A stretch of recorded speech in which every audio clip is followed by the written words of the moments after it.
Hello and thank you for joining me for this first video episode of A Hot Cup of Tea. I'm your host Nichole Murray, and today we're going to be having a chat with Christopher Morgan, a young Barbadian living in France. He'll be chatting with me about tourism, youth and education, his vision for the Caribbean, and so much more over a cup of tea. Hi Christopher! Hi Nichole! Welcome home! Merry Christmas! Thank you so much. It's good to see you after so many years. Yeah, definitely. Welcome to the show. Yes. It's a hot cup of tea. Straight off the bat. Yeah. Do you drink tea? I do. What kind? Don't give me no brands. Just like black tea. Just A green tea. green tea. I prefer a green tea or anything mint. Anything minty. Yeah. Why? I don't know. I just like mint. I like the taste of it. I like how it feels, and it feels fresh. And then I drink more so like infusions with like red fruits, that sort of stuff. Yeah. But I'm always open to anything. So do you like also eat like peppermint candy and stuff a lot? Yeah. You, I love mint. You love mint? You like raw mint? Raw mint? And ginger mint? Yeah. Do you That ever was my take any whole with you? childhood. Like, have you ever taken any with you When traveling? I first left Barbados in 2013, I actually went and I bought a whole bag and I put them in my suitcase and I took them all the way to France with me. I can't believe it. That's hilarious. Yeah. Okay, so well today we're drinking Island Chai Spice Tea from Okay. Nicholl. Yes. It's our take on the Indian Chai Spice. Yeah. So we're going to be pairing those with jam puffs Ooh. from Nicholl. It's And been a you're while. gonna let me know how the tea pairs with the jam puffs from I'll try Nicholl. to be honest then. Okay, awesome. So it's been many years since I've stopped studying in French. So Mr. Frenchman, you're going to help me to translate some Bajan Christmas words. I think you're trying to embarrass me. No embarrassment needed. Okay, so how do you say it? I say Christmas Day, I'm visiting tons of people as I usually do. And like I only eat one thing for Christmas for like 7 days straight. I think everybody eats the same thing. You sure? Because I think hear people so. pulling out these long menus about what they're doing. You only need one ingredient for Christmas. And that is? A Christmas ham. Exactly. How do I say? Only ham please, great cake, and a tiger malt. Okay, first of all, we don't have great cake in France. Oh no! So if I were to translate it literally, I would say un grand gâteau. It's like a great cake. Ham, of course, is jambon. Jambon. Okay, so if I want to say only ham with great cake and a tiger malt, seulement du jambon avec un grand gâteau et un tiger malt. And tiger malt. Okay, now how about don't eat all of that ham skin? Ne mange pas toute la peau du jambon. Ne mange pas toute la peau du jambon. There we go. D'accord. Yeah. Alright, last one. Mhm. This is a part of my list for my Christmas menu. Okay. So I'm gonna try call the ingredient and I'm gonna see if I can stump you.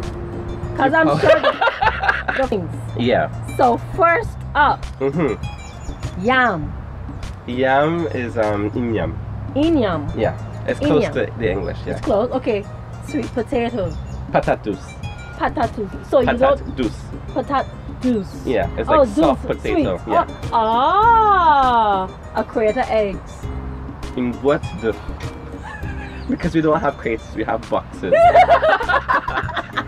So you can't see a crate of eggs. No. So we turn on maybe Bajan sound and we're like a crate of eggs. A crate of eggs. You will Can say I have a box, please? You know? okay, good. Guinea corn flour. Guinea corn flour. Wow. This is corn flour from Guinea? It's just the way it's brown.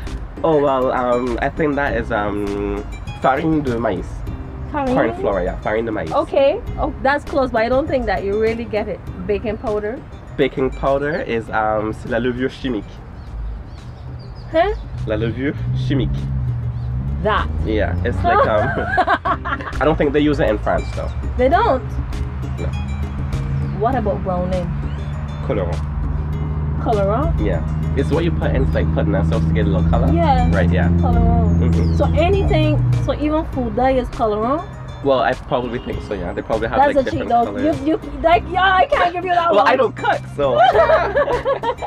you know, I just beg my mother for the recipes or bring the ingredients from Barbados back. Makes sense. Yep. So this is the hot topic segment. Yes. And there's some things that I'd like to know personally about life in France. Am I gonna get kicked out of France? I hope not. Am I gonna get kicked out of France? Answer really nicely. Okay.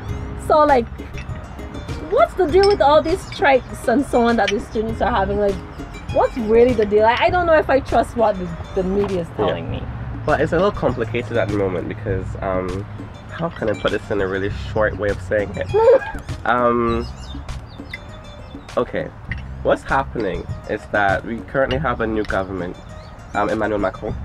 So he was elected last year, and his main issue, well, his main thing was saying that he doesn't believe that politics can be dealt with by either being Republican or Democratic, left wing or right wing. He believed that we need to find a sort of consensus between two parties. Right. And it's between two like political currents. So he's living in So he believes that he is like in the middle. Okay. Unfortunately, his middle is like an economic right wing and like a left wing socialist. So he wants to keep and maintain certain like social privileges that we have, but he wants to make sure that people who have money can make money that will circulate in the economy. But it's not gonna work, is it? Because I mean, you can't please everybody. Exactly. So the issue now is that he's been creating a lot of policies that are more so geared towards economics, more so than it is to the socialist groups of in France.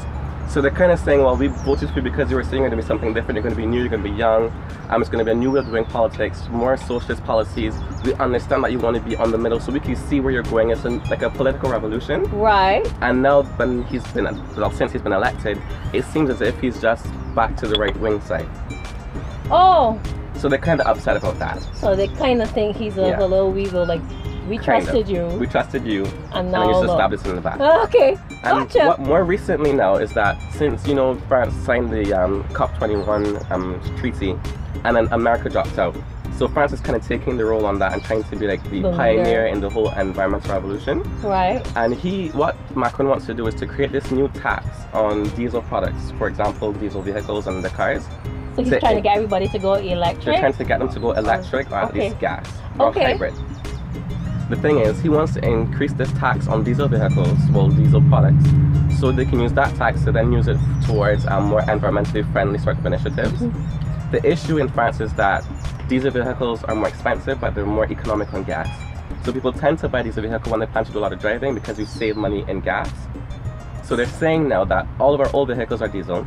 So if you want us to pay more on diesel, it means that you want us to buy new cars, but we're poor. So you're basically saying that poor people need to stop driving or buy a new car, but we don't have the money to buy new vehicles. Also, you just and it's also making it more expensive for people like you and I to drive around. The issue is, he's saying we can use public transportation, but public transportation, even though it's 10 times better in Barbados, I mean, you have it's 10 times better than Barbados. It definitely is. It definitely is. But it's not as reliable as people need it to be. Okay. There are lots of strikes and stuff like that. So people are saying in some instances, people who are poor need their vehicles to get to work. Okay, so they're trying to say, well, we understand you want to go in this direction, but you have to understand that we don't have the money to follow you. So you're going to make us poor. So they're going to make us poor. Okay. So they're striking. Do you think that they need somebody like Sir Roy Trotman to go up there and help things out? I do. You think his attitude will rough it up a little bit? I think that's exactly what they need. I think they need someone that's going to meet them at their match, you know, like just get them back in line. Yeah, we recommend Sir Roy. We should. Okay, next thing. Are you ever afraid of a terrorist attack? Like, we watch the news, we see what happens. Like, yes. Are you ever scared? No. Why not? What I've told the first terrorist attack we had back in 2014 or 15, I think it was, my mother shouldn't see this, but I was out having a drink with friends, you know, and I was just minding my own business, you know, having a nice night. And then on my way home, I saw my mom. She had called me at least 3 or 4 times. So I asked her, I was like, Mom, what's wrong? She's like, are you okay? Are you okay? Because I was actually supposed to be going to Paris that particular weekend, but I didn't bother to go anymore. And when I got outside, I realized that there was no one driving around. Everyone was home in their houses. Like, nothing was happening. I couldn't understand why. And then she said, didn't you hear about the terrorist attack? Hold on. I was like, what attack are you talking about? Apparently there was a terrorist attack that attacked 3 different places at the same time. But for me, anything can happen anywhere. Right. Like, I was living in Barbados down Rendezvous Gardens with my aunt, and there was one evening right before I left Barbados, my phone, someone tried to steal my phone. And you would never imagine that where you live, in your own neighborhood, someone tried to rob you. So I'm saying if that could happen where I've spent my entire life, anything can happen anywhere I am. So I don't really bother about the whole terrorism thing because it's so rare. It's really, really rare. And on top of that, you know, you just can't let fear run your life. You just have to do you, enjoy life, because that's what the terrorists are trying to do. They're trying to get us to stop enjoying life, stop living, stop experiencing things, and that's nothing that I'll never accept that. I'm meant to fight for the experience, and I have to have the full one. All right, well, up next we're going to find out much more about you, and you'll tell us what you think about the tea and Nicholl's jam puff. Nicholl's jam puff, no problem. This is a hot cup of tea. Make sure to follow us on Instagram at Naturindus Foods, or follow us on Facebook. Just visit the Naturindus page and click follow. And also remember to visit tmac.pro on Instagram. See what he's doing, check it out, and get the best videos and photos for your products and events. Christopher, yes, how is that chai spice tea? I have to admit, I do like it. I do like it. I'm honestly, I'm happy. I'm excited. No, this is really good. How are the flavors? Is it balanced for you? No, honestly, it's really nice. It's not too strong, and it's kind of smooth. I don't know how to like critique tea, but it's like drink it easily. You can drink it easily. Yeah. How's it going with the Nicholl's jam puff? Well, you know me and a jam puff.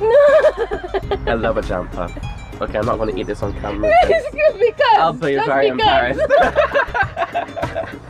The truth is, I love jam puffs, but because I've been reducing my sugar intake, it's kind of difficult for me to enjoy the way I would like to.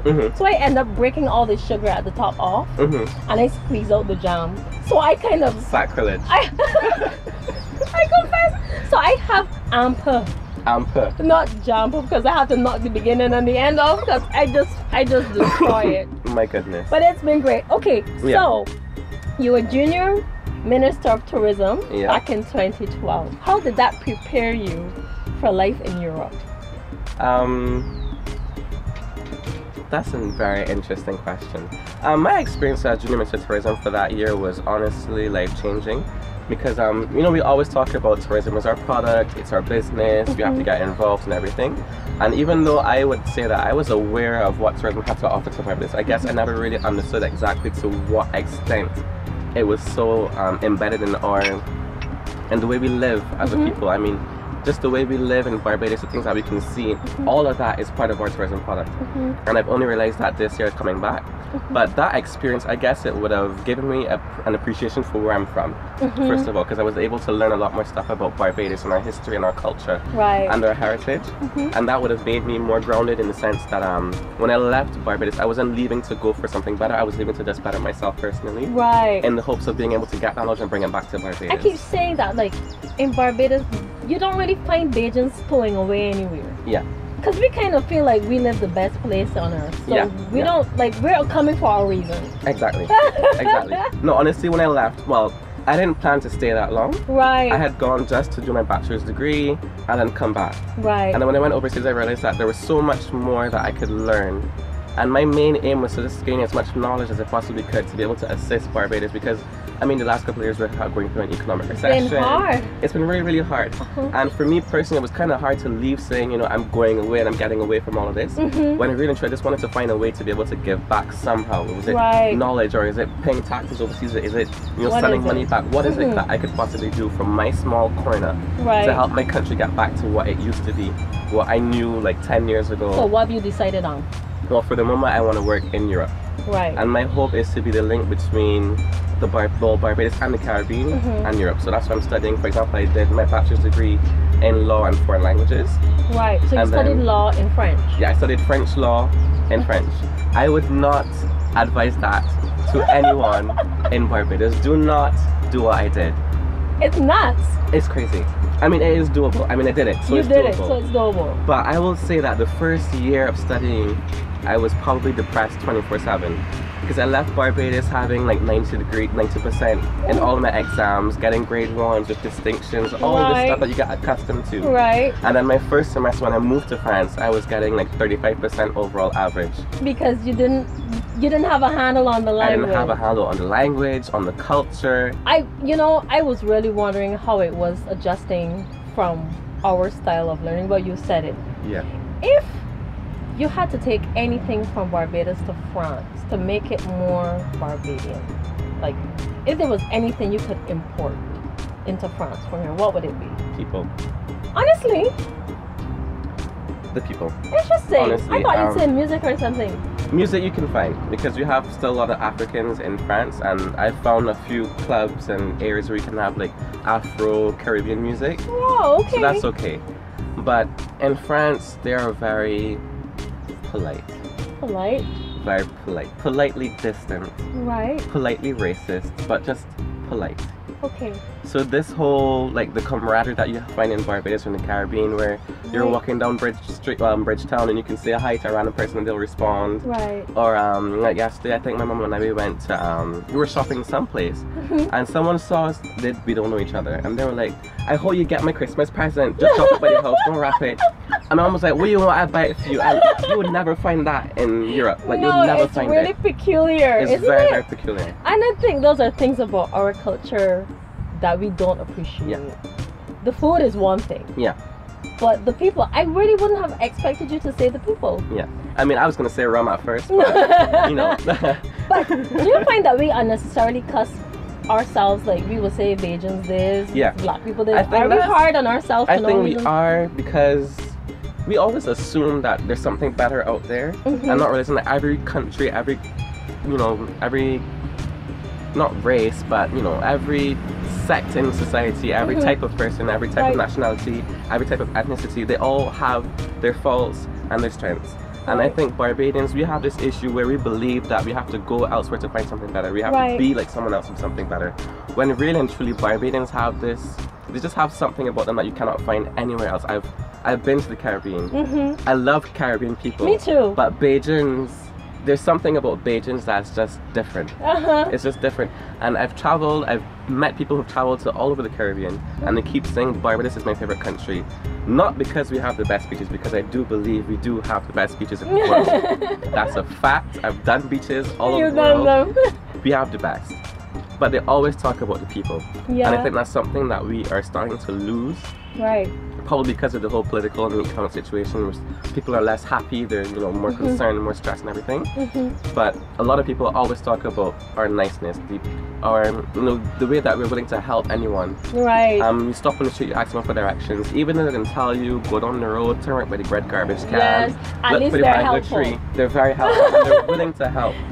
You don't find that everywhere. Right. And that's one thing that I would love to have back in France. Like, I would love for French people to be that friendly, that open, that willing to assist, that personable. Tell me a little bit about your job, and what I really want to know is, working in public relations, do you find that the standards are different from here in the Caribbean, and what would you recommend to Barbadian businesses who are looking to be international? Like, what's the standard now for PR? Is it press releases, or what do they do? What's it going? Well, the last few months I was working with a French cosmetic company, so I guess the sector's a bit different. Right. And I was the international public relations officer. And my job was mainly about client experience and ensuring that clients that we deal with have the best possible experience you can possibly have within our company. And that is what the French PR experience is about. It's all about the research. It's not just about doing press releases, not just about having events. It's about having events that are memorable. And what they do is that, for example, I also did an internship with another company where we do market research on, I worked for a company that I can't say because I had to sign like a confidentiality agreement. So I was working with a known French company, and they were having an issue where it's one of the best French companies in that particular area. It's one of the best companies around in that particular area. But they were having an issue with client satisfaction. And what they did was that they hired another company to do research on what they were doing and what was going wrong, to find out exactly what was wrong. And then they had another company to take that data, which is where I worked, to then analyze it to find products or a new way of doing certain things to improve. So that's the French aspect, because French, they're very philosophical, they're very much into research. So they actually care what their customers think. Like, it's important. They do. It is. Well, it's becoming increasingly important. It wasn't before. Okay. Because what happened, I actually did a class where it's called Client Experience, the new pillar of marketing. Wow. Because they believe that that's where marketing is going now. It's not just making you want to do something or making you feel that you need to have this product.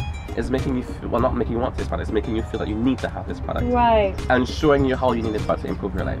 Wow. So that's what they're moving towards now. So it's not just customer service as in having a teller or customer service agent or a cashier being manually. No, that's not enough anymore. It's not about not being unmannerly anymore. No, definitely not. It's about it's not even, I don't even think you can like pinpoint one particular aspect of that experience. Because for example in airports now we hardly even have tellers, like people there. It's a machine. Yes, everything and you yourself. could imagine that it's taking that person interaction so far and it's kind of bad. Right. When you think about it, the client experiences being at the airport is stressful. Right. I want to get to the airport as quickly as possible. So if I can go to a machine, type in a few numbers, print off my ticket, stick it on my bag, and I'm done, why not? Yeah. If it's faster. But the trick is to also have people who are there for like the elderly who don't know how to use that type of equipment. So it's being able to cater to everyone. Everybody. I like it. People. I like it. I like it. So you've been thorough. Yeah. You're telling me what you're doing now. What are your plans after this? After this, well, I'm going back to school in January. I'm going to finish my double degree in European law, and I'm also doing an MBA in International Business Management. Okay. And my hope is to move towards working within the European Union or doing consulting for businesses and companies with European law. Okay. My main aim would have been to work with like international organizations. I used to dream of becoming the Secretary General of the United Nations. I remember. I would still love to get there. Right. You know, I don't know how, but you're very young, so you have time. If anyone's listening from the UN, you know, my name is Christopher Morgan. Call me. But yeah, that's what I really loved. I mean, since I was working with BYDC, right. From then on, I just realized that giving back was what I wanted to do in whatever aspect it was. At first, I didn't want to make it my job because I felt bad making money off of helping others. Right. I didn't want it to be my job. I didn't want that to be my profession. I wanted to be like something that I did personally for me. That's what I love doing. That's what I love. That's what I enjoy.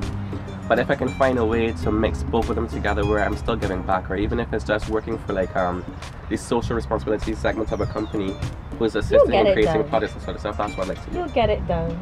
Yeah. You'll get it done. So I'm very happy to have had this chat with you, Christopher. It's been exciting to get to see you again. Definitely. To hear about what you're doing. And I'm hoping that what you're studying in international business will help Caribbean companies who have their eyes set on exports, that we'll be able to make sense of all of the regulations, rules, and what's not, particularly in the agricultural sector.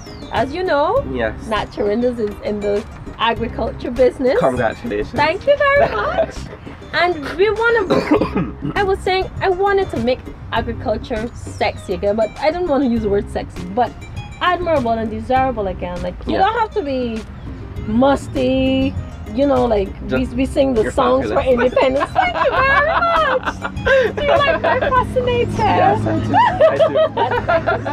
do. But we want people to understand that growing your own food is good for you. It's healthy, and it's good for everybody around us. It is. Like I hear people going crazy over imported food, but it took some family to start growing that thing, and somebody to put it in a box, and somebody to get it to us.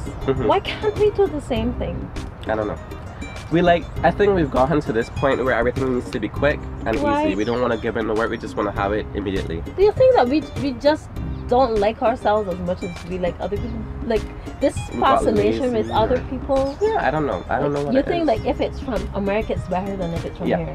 And I think that's also the problem in the sense where we don't see our culture as something that needs to be cherished. It's been great chatting with you, Christopher, and I wish you all the best. How can people follow you and find out more about what you're doing? I love your photos, by the way, on Instagram. You have a secret skill. Yeah, a hidden talent. Hidden talent. Yeah, well, I'm on Facebook. If you want to find me, it's Christopher AP Morgan. You have to put the AP, if not, you're not going to find me. Because there are thousands and thousands of Christopher Morgan. There's one.